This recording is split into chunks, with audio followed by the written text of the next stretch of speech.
Okay. Now I'm gonna pull myself together. We're recording. It'll be good.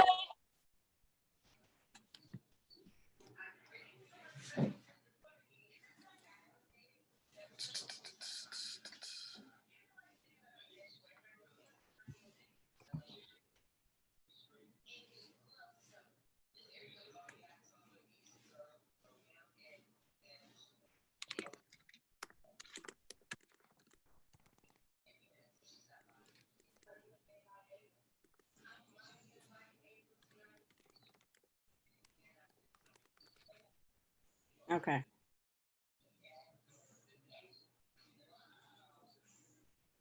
We are in business. Yes. We are in business. It was just a second. I couldn't, it's always one thing I forget to do. But we're here now. We're doing it. I don't even know where to begin, where to start. I don't know. Like I almost didn't do it today because everything seems fucked up. Yeah, it's really hard to have the words. Like so much has happened, and so there should be all this stuff we talk about, and yet my brain feels literally dead. Like I just feel almost speechless about everything that's happened, and I have so much to say that it's too much to say that I can't say anything. But we shall try to persevere and try is a good word. Try is a good word. Yes, we will. So let's talk about the demonstrations, the protests that happened. A question I asked on my Facebook page today was, do you think that the police officer would have been arrested had there not been the protest? No. Absolutely not, right? No, because it's like, look,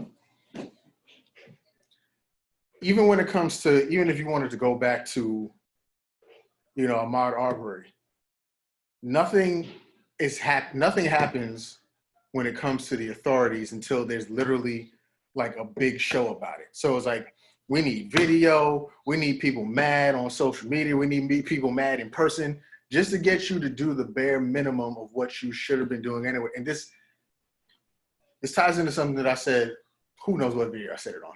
But yeah. I basically made a point of, it's about holding people accountable. Like, whereas if I do something right now, I guarantee you by the time, like if I commit a crime at 5, probably by 5:17, somebody then told them that I did it and I'm in some sort of custody. Well, listen, even if you didn't commit a crime, a black man, right. We always have a chance of being arrested, like the CNN reporter. But it's like, you need exorbitant amount of visual proof. You need a bunch of people to get mad about something just to get you to do something that should have been done anyway. And it's like, all right, I'm not going to sit here and pretend like, and listen, some people might kill me for this, but I wouldn't be me if I didn't say it. All right. But I'm not going to sit here and pretend like I'm super happy to see people break up things in their own neighborhood. I'm not going to sit here and pretend like that. But I understand people being fucking pissed. I get it. I understand people being pissed because it's just like, look, somebody, I don't know who wrote this on Twitter, but somebody wrote something on Twitter in response to Tommy Lauren. Tommy Lauren basically made a point like, how does, breaking and looting in your own neighborhoods, help you guys out or something like that? And somebody responded, well, we tried something peaceful and you guys didn't do shit either. You didn't like that either. And it's like, basically, right. Like, and really and also somebody said to her, it's the American way. So like, we bombed the Middle East. Did that fix things? And it's so interesting to me because, if you're a person that, my family is very sports oriented. If you're a person who watches football and things like that, anytime that a place wins the Super Bowl or a college particularly wins a big game or a championship, those people tear the city up. They tear their college up. They bend, they tear it up, right? And this is for nothing. This is for winning a freaking game. But let us be angry. It's like, what's wrong with you? Why are you acting that way? I went to college in Boston, right? Yeah. And it's like, between the Red Sox and the Patriots, especially the Red Sox, when they started Boston literally was on fire. Like Yeah, yes. they lit They literally on catch things fire, on fire when they all win a because game. all because a sports team, and mind you, I'm a former athlete, all this other sort of stuff, so I get being hyped, but it's like all because Right. of a sports team. I remember when they used to have to bring out the rubber bullets to tell people to get back in their fucking house because people were wilding in Boston. So it's like, Right. it's about sports. What do you think? How do you think people are gonna feel when it's just like Minneapolis is a powder keg right now? Like let's run through it. 4 years ago, Philando happens. Then I Right. think a year or two after that, the minority cop killed that white woman. He gets convicted. The guy who killed Which they're Philando, bragging about that they want us to give them a cookie. Like they're like, we convicted this one cop. he They always gets give us convicted. one. So The guy who kills Philando does not get convicted. And I remember when that white lady got murdered, they were toting that as, I remember this headline because I wrote about this specifically because I was so pissed. They called her the most innocent victim of police brutality. That's coming off the heels of you killing Philando. And then now fast forward to right now, there's George Floyd. So Minneapolis has been waiting to fucking, lose their shit because it's like how much shit has happened in the past 4 years in that city alone, in that state alone, that just hasn't been remedied. Nothing has been rectified. It's just like we tell you guys on social media, you don't hear us. We show you guys videos, you don't fucking hear us. But the minute a store is on fire, now all of a sudden, oh my God, what's happening over there? But you don't address any of the things that made people pissed off in the first fucking place. well, and what kills me is that, and I'm seeing Black people say this too, which is on my nerves. Like we have to follow the proper channels to get a reaction and change. This is what kills me. Let's just hold up. This specific officer, had 18 complaints. 18 complaints and was not disciplined. So he had 18 complaints because most of the time, Black people don't feel even it's worth to complain about a police officer because we know it goes nowhere. So if 18 made it, we know that there's 118 that really should have been there, right? 18, so that handled it properly, that filled out the proper work, that went through the proper channels, right? Also on top of that, you have had Black people who are seeing time and time again that you're not arresting cops. Then after you've seen these 18 people, we watched on a video, right? Him with his foot on a man's neck. We actually watched him lose life. We watched this man lose life. There was no question because, I told my kids, I said, if you go to the store tomorrow and they think, or even if you did, you shoplifted something, they will arrest you on the spot. They won't say, well, we're going to investigate and we just need to make sure that Zach is actually guilty before we arrest him. Wait a minute, we're going to go through all these channels. It would be probable cause, we're arresting him, you're going to jail, and they'd be calling me. But this man that we watched on the video, it's still not enough. And so I think that it has me up in arms right now is that, well, first let me just say, I love us. What I love about us is that we find a way. We find a way when people give us nothing, and that is who we are, and that's a beautiful thing. So when our crimes, when we get harassed or bullied or racially profiled, we know that the cops are not there for us. We know that America's not there for us. We have set up Black Twitter that will find the names, addresses, social security numbers of these people. Then people get mad about that. They're like, well, why are you doing that? That's all we've got. Would we be doing it if we felt that we could go and file charges, or that you guys gave a damn that people were calling the police on us and getting us caught, getting us almost killed? No, we'd go the proper channels, but the proper channels have not been open to us. So we have found another way through Black Twitter. Then we found a way also through recording. We record, most Black people now, we start recording our interactions with non-Black people, with white people, right?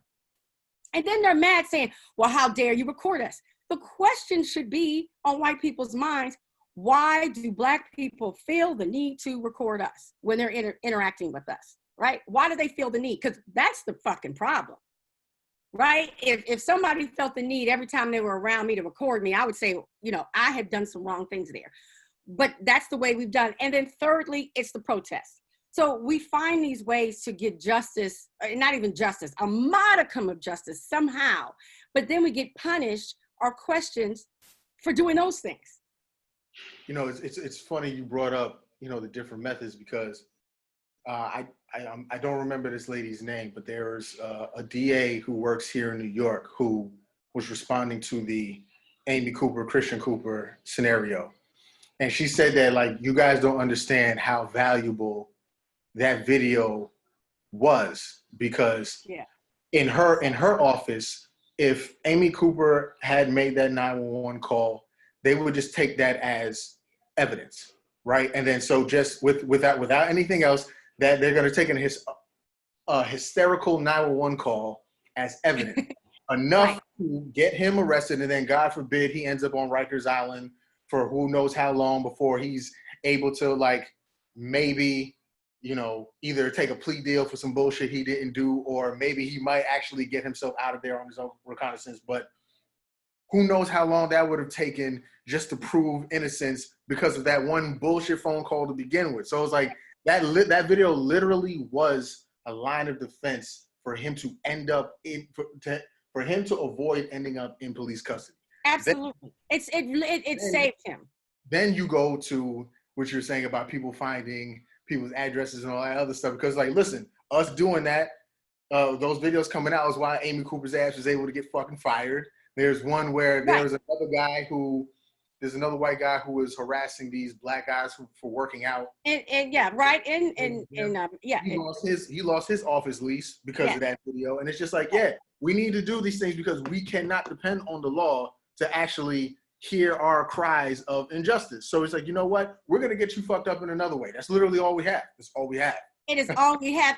And what's interesting to me and actually frustrating to me with that is I really need for people to just embrace that Black people wouldn't be doing these things had we done what we were supposed to have done, had we protected all citizens, had we, you know, gave a damn about Black lives, right? They wouldn't have, we have been pulled to just extreme measures to try to protect ourselves. And then once we do that, they have the audacity to say, well, why are you doing that? So that has me pissed.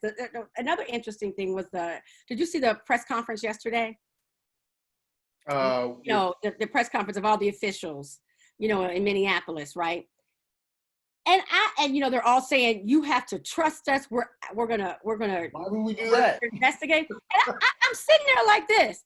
Why in the hell would these people expect Black people to trust them? What have they done to make us trust them? But the thing is, what have they done? But what have they done in that city alone? Right. That's the thing. It's like in that city alone. We're not even talking about things on a countrywide scale.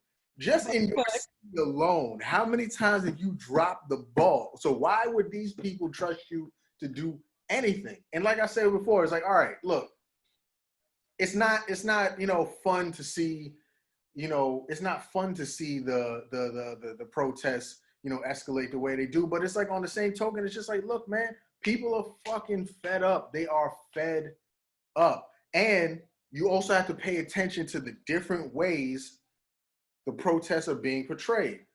Because literally, earlier this same month, when white people were literally going to government buildings with rifles just because they didn't want to be in the house.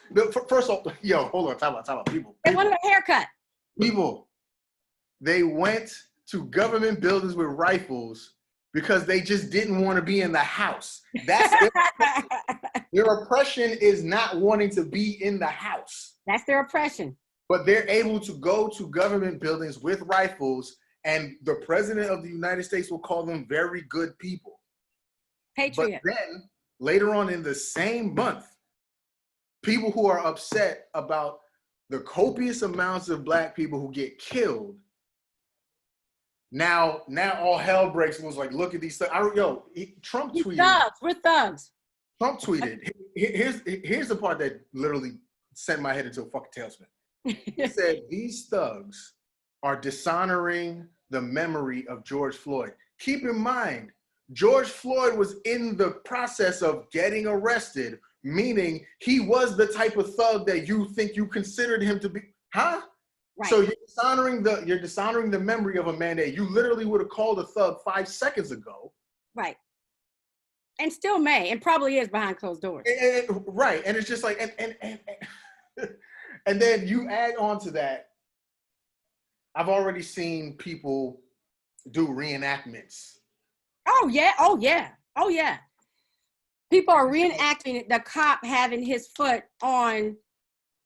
The best one I saw, which best as in worse, was this high school wrestling coach.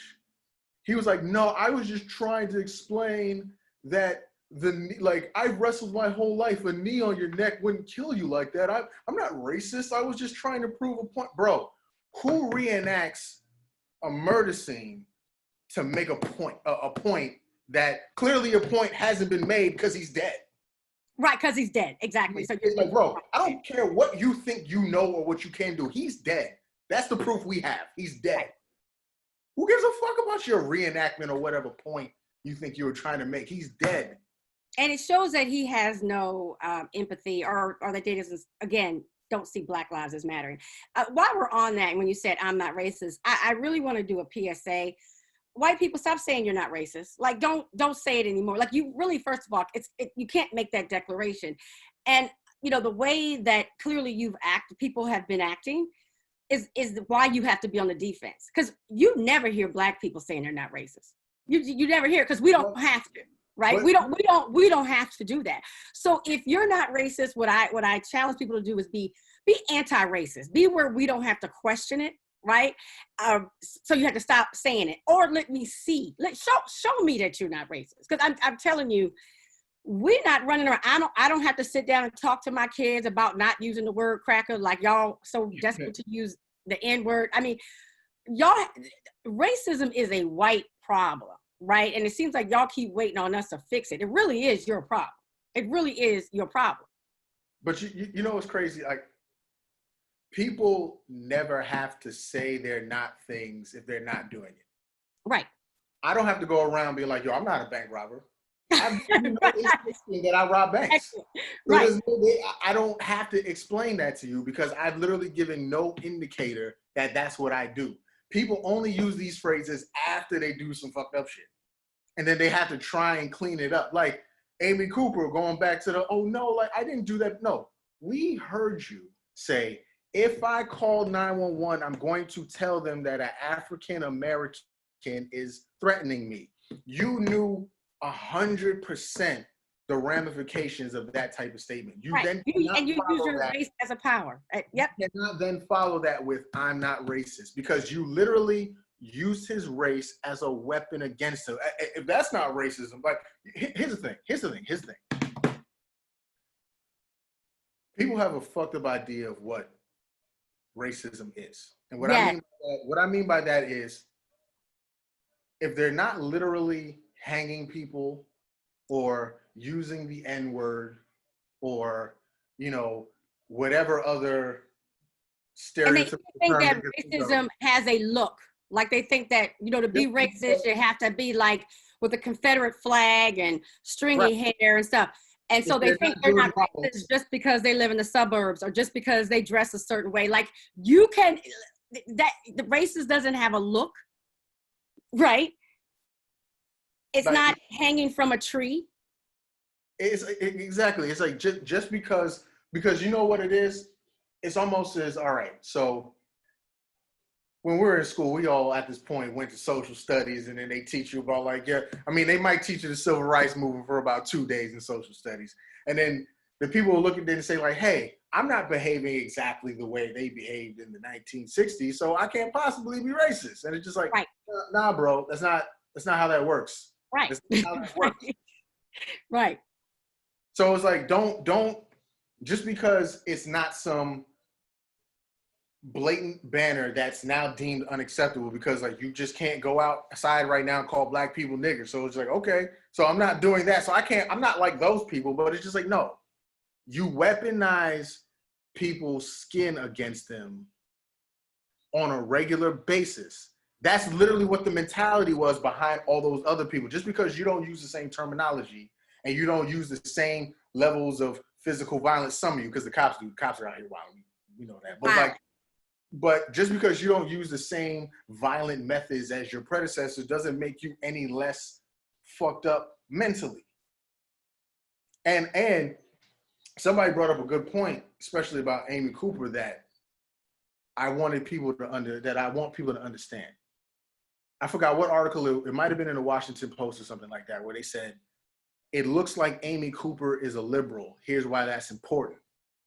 And it's like, it's important to say that because normally people like to stigmatize a certain segment of the population as racist. No, it's the people on the right, or it's the people down south. I'm like, no, it's a lot of you. It's a lot of you. Like, you might have varying degrees of bias, but it's a lot of you who subscribe to these fucked up stereotypes that literally have negative impact on people of color. Just because you vote for Bernie doesn't that doesn't absolve you, right? That doesn't absolve you of just general basic. And the fact is that racism is institutionalized, so you must understand, as a white person, you are benefiting from a racist society, and so you have got to actually be anti-racist in order, basically, not to be a racist. It's not a thing where you could just sit back. You are benefiting from it. You know, that you're getting, all your loans are cheaper. Everything about it is you are benefiting from a racist society. So to be aware of that and to be reflecting on that. But, you know, people don't want to do that. You know, this is what's really interesting to me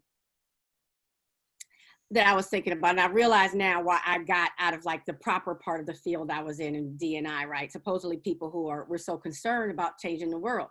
You can't change anything because most of the people who hire you to do the work want it to be pleasant. And the work of race in America is not a pleasant task, undertaking. It's not going to feel good.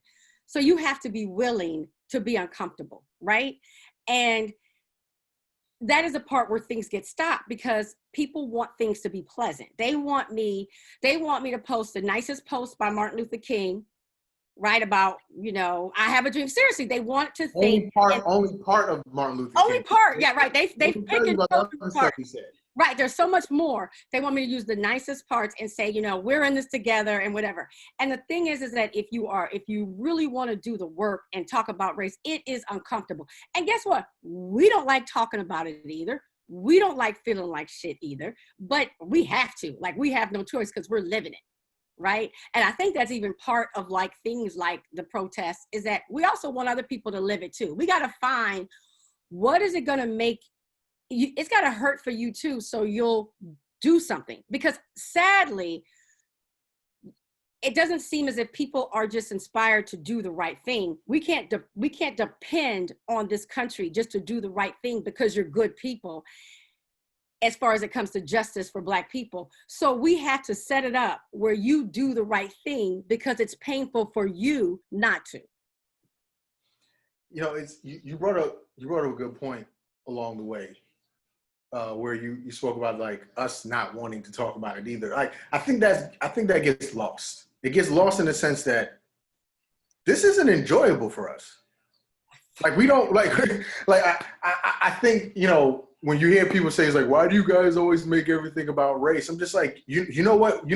We would love to not do that. We would love. They created a country built on race. They created the construct of race and then say, why y'all always talking about race? We didn't create this shit. You all made the division. From day one, you made the division of race and then want to say why we talk about race. I mean, it blows my mind.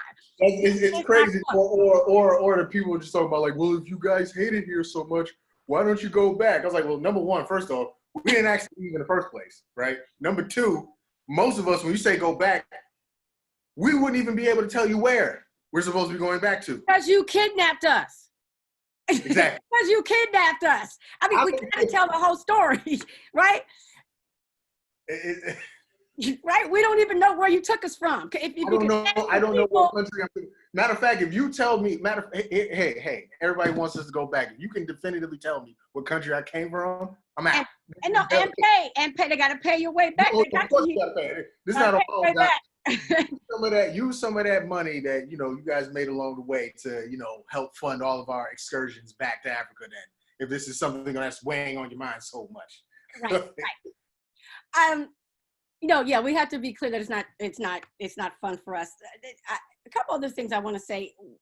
When people say trust us, I want people to understand this, people that are listening, when we're also trying to do these conversations about these heated issues and about race, and everybody wants to make things go away, I feel like it's like a conversation between a man who's cheated on you 6 times, right?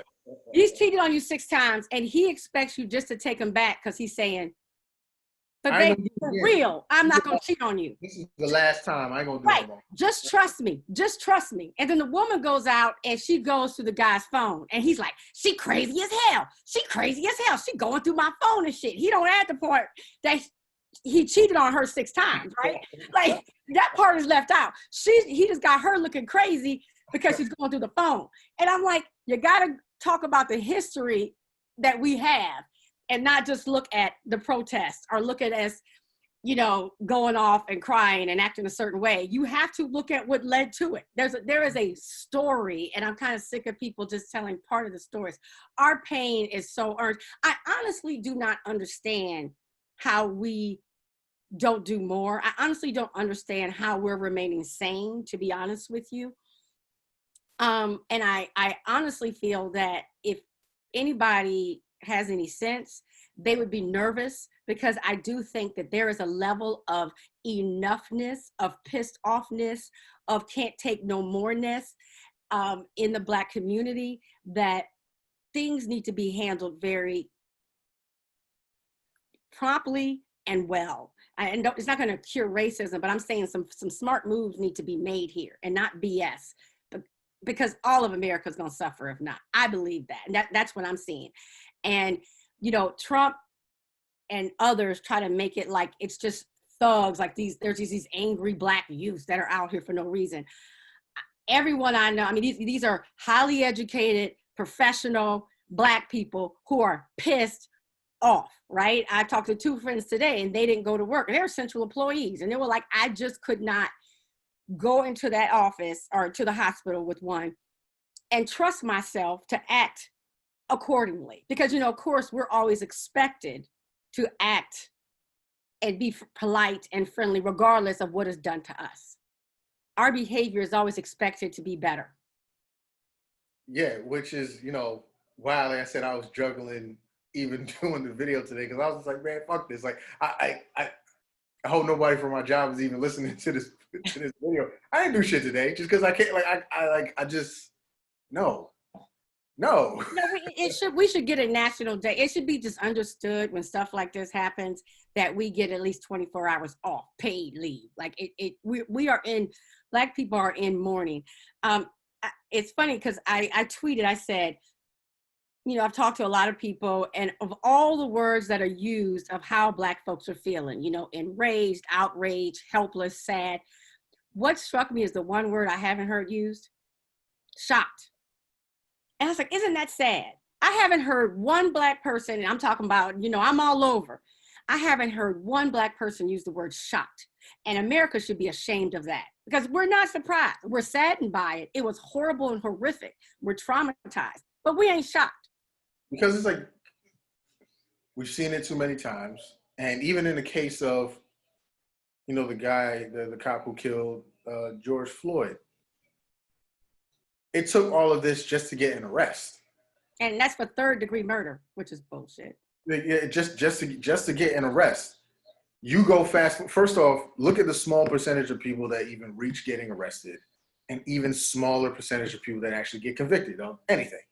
Right. So for me, I'm sitting here like where I saw, of course, like the news spreading around, like, oh yeah, he was arrested. That didn't budge me at all.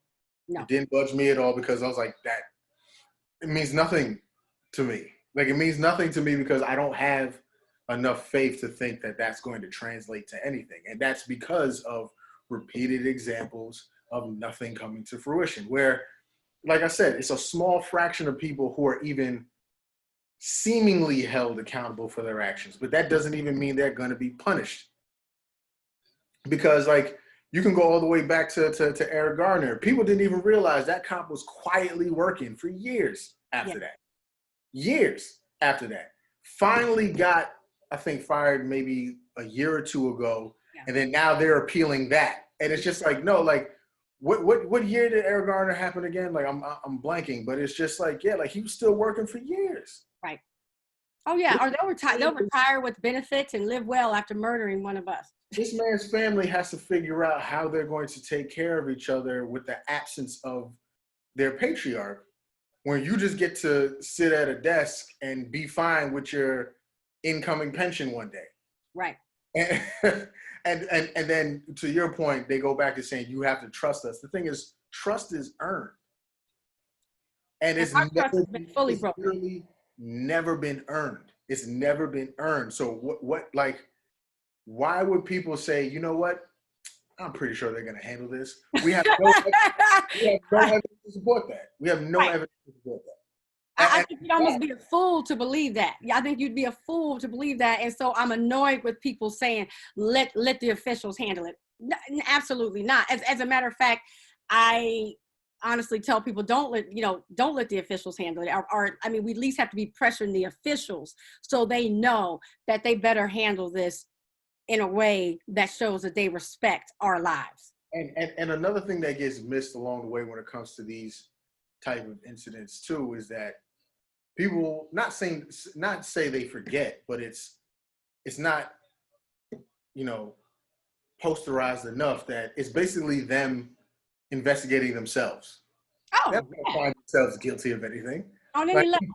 They're not gonna say, hey guys, we're doing bad things over here, let's go punish ourselves. That's that.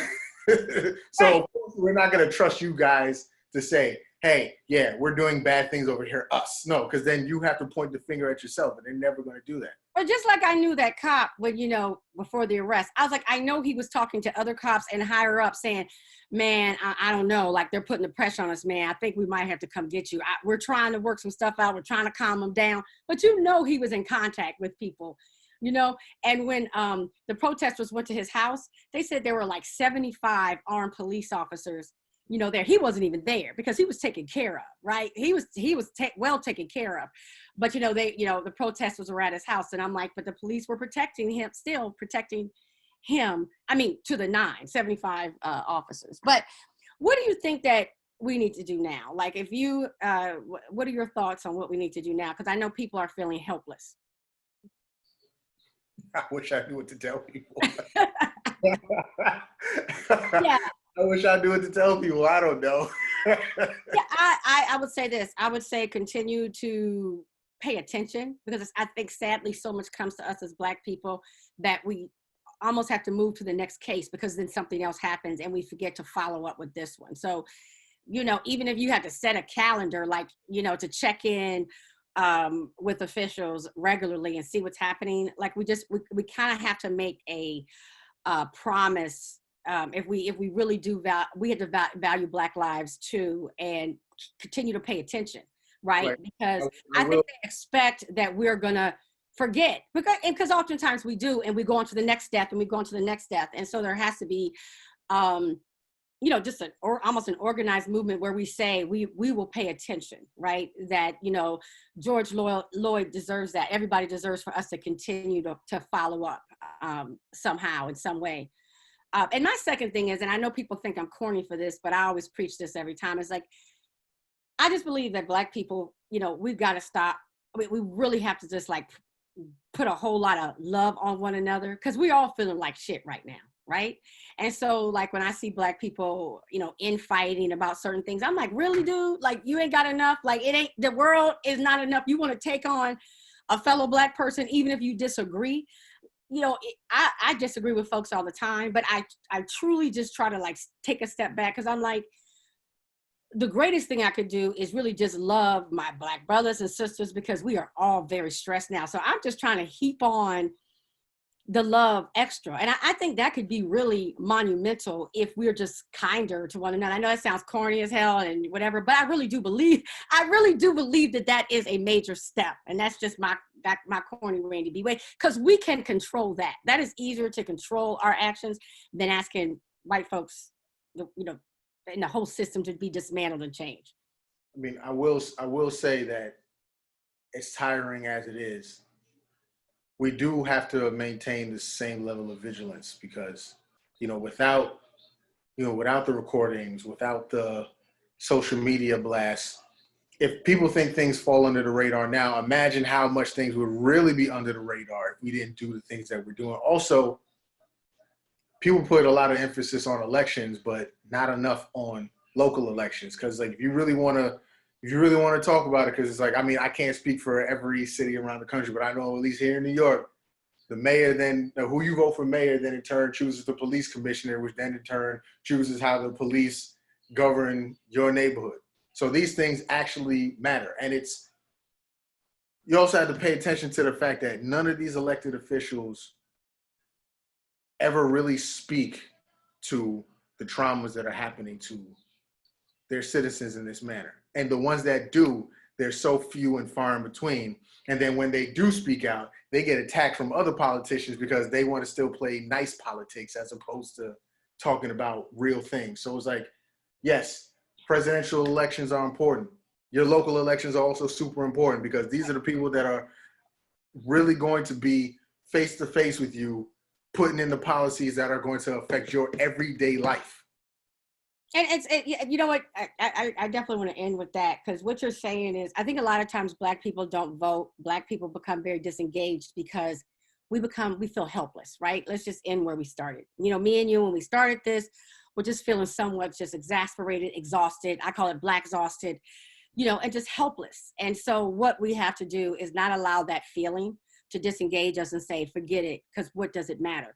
I really believe that is the objective of most racist people and racist systems, to feel as if we have no control, and we do. And we just have to recognize that we do, as and just keep on keeping on as hard as it is. And while we're doing it, take care of one another. So this is what we're trying to do. We will holler at y'all next week. Hopefully we'll have some great news to discuss, something good. Lord, something really like we need something like Black Jesus. Black Jesus, we need like something amazing to happen. If there's more bad news, I might check. If there's more bad news, I might check out next week. I might check. No, I'm gonna call you.